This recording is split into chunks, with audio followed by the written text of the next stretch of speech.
Cultural competency is a key element of being a successful learner, team member, and healthcare provider.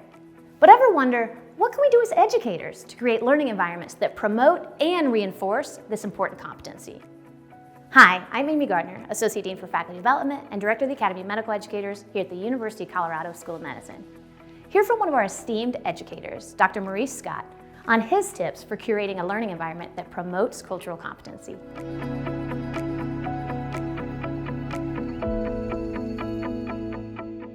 Hi, my name is Maurice Scott, but my friends call me Scotty. I'm a palliative care physician here at the university, an Assistant Dean of Student Affairs for the School of Medicine, and Director of DEI efforts for undergraduate medical education. I'm really excited to be talking to you about these topics today. As a faculty member, you have substantial influence on the energy of a learning environment. By being conscious of your own cultural awareness, humility, and competency, you have a great opportunity to create a safe and inclusive learning environment. But first, what is cultural awareness, cultural humility, and cultural competency? How do they differ, and why do they matter? Let's start with understanding the definitions. The definition of cultural awareness. Well, cultural awareness is a sensitivity to the similarities and differences that exist between two different cultures. Additionally, to use this sensitivity in effective communication with members of another cultural group. Every student who walks into your classroom has at least some aspect of their culture that is different than yours.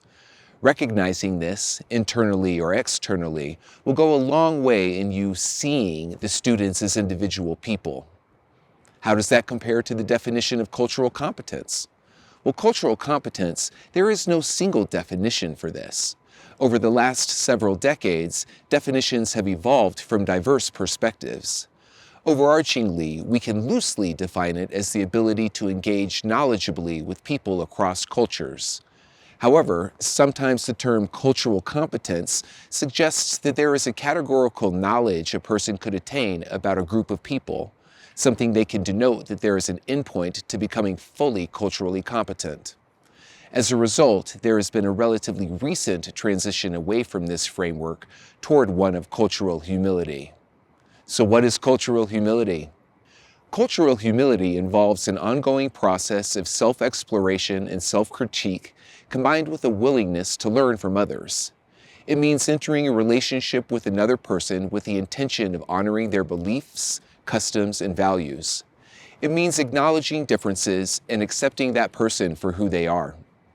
Scholars have noted that cultural humility involves understanding the complexity of identities, that even in sameness there is a difference, and that a clinician will never be fully competent about the evolving and dynamic nature of a patient's experiences.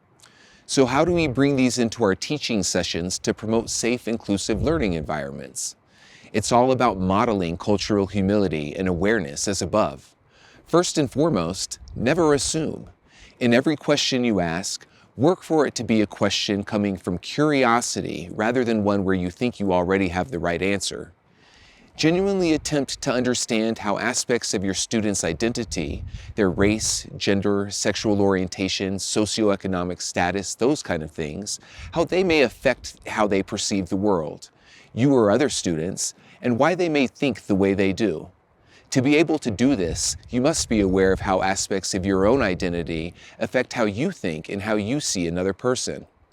Finally, make efforts to model this awareness for the students in your classroom whenever you answer a question. Your word is not the ultimate truth, it is just your perspective. The more you model this, the more comfortable and safer your students will feel when interacting with you and their colleagues during your sessions. The more they will open up, be seen, and feel included in the group. Here are some self-reflective questions for facilitators to consider and remember when facilitating a teaching session that will help you stay in the framework of cultural humility. Which parts of my identity am I aware of? Which are visible? Which may be invisible? Which parts of my identity are privileged and or marginalized? Facilitator versus student? BIPOC versus white? Are there aspects of my identity that I only reveal in particular contexts or settings? Where are my own blind spots and biases? By applying these strategies to your next teaching session, you will be well on your way to creating a safe and inclusive learning environment that allows for all perspectives and experiences to be acknowledged and appreciated.